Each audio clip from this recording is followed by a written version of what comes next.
Good morning, comic book fans. Welcome back to Comics in 5 Minutes. I'm Rebel No Shorty. I realised I'm not quite in centre on one of my screens there, so let me just readjust that.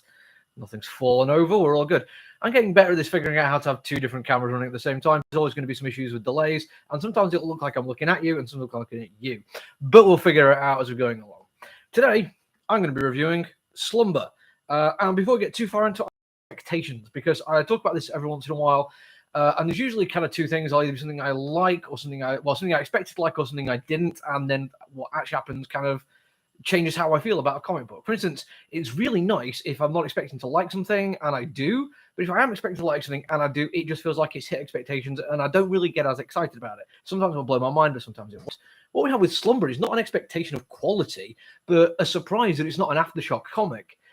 There's something about that cover with those vibrant colors, the layout of it, even the font for the title, that made me think of Aftershock Comics. The internal artwork as well is kind of scratchy and loose, and it's a similar kind of vibe to it.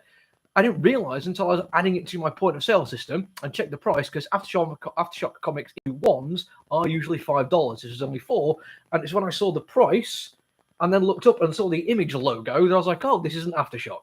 So my expectation was based purely on an aesthetic, and how it actually turned out being an image comic is probably different than what Aftershock would have done. For a start, we're going to talk about the artwork. And I quite like a loose, scratchy style. Some of the very first comic books I was reviewing for my podcast before I did it on videos or TikToks was a really loose kind of a scratchy style where it played around a little bit with action sequences, but it still was really, really competent. This comic book has a sense of that to it, and in some situations it really, really works, but in others it doesn't quite so much. There are moments where you get a sense that there is not enough attention paid to things like perspective and foreshortening, which are two things which are fairly easy to get right and very obvious when you get wrong. The particular instance where there's a room shot from above and there's a desk mounted to the wall, and right at the back of it you see the screen of a monitor, but it's an old cathode ray monitor, but it's right at the back of the shelf, and then it's angled weirdly, and I don't know where the back of it would go, because you can clearly see it has a back, but there's nowhere on the shelf for it to fit.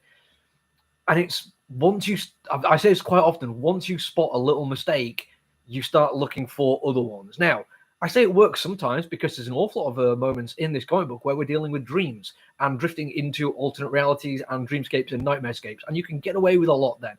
And I like that they do. They play around. I have problems with dream sequences sometimes because they're simply used as a device to move the plot forward without really adding into it. In this comic book, the dreams are the point of the plot, and they are done brilliantly. None of this dreams working as like a version of reality that we can use to gain insight. They are terrifying places which make no sense. Even when they're good dreams, they don't have to make sense. Things happen randomly. Places shift around. You may believe you're somewhere you've been before, but it isn't where you've been before. You create memories based on dreams, and dreams are inspired by your memories, and they don't all quite work out that way. Physics doesn't work out that way.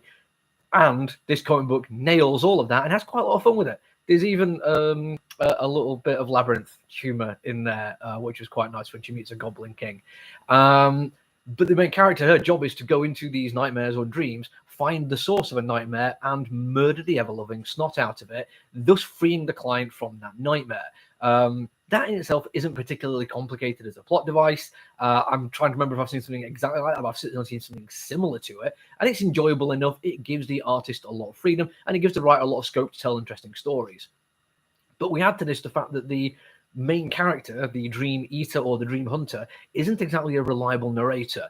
She has an internal monologue which she talks to rather than through, which basically means there might be more than one thing in her head. She is hunting for something which is also hunting for her, and we don't know entirely if she is the hero or the villain. They certainly paint quite a lot that she could be a villain. There's an awful lot of ultra violence. She is seemingly disinclined to care about the well-being of her clients other than doing the absolute bare minimum job she's paid to do. But there's also the very distinct possibility that the thing that is hunting her, i.e. that she is hunting, is evil. Like genuinely evil, not just slightly dubious gray area kind of stuff, willing to do a job regardless of what that job might cost.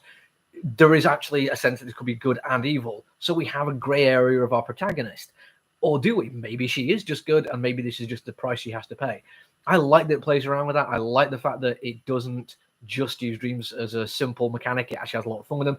There is the predictable Escher moments, which is not that of a surprise, and a little bit of disappointment that was in there.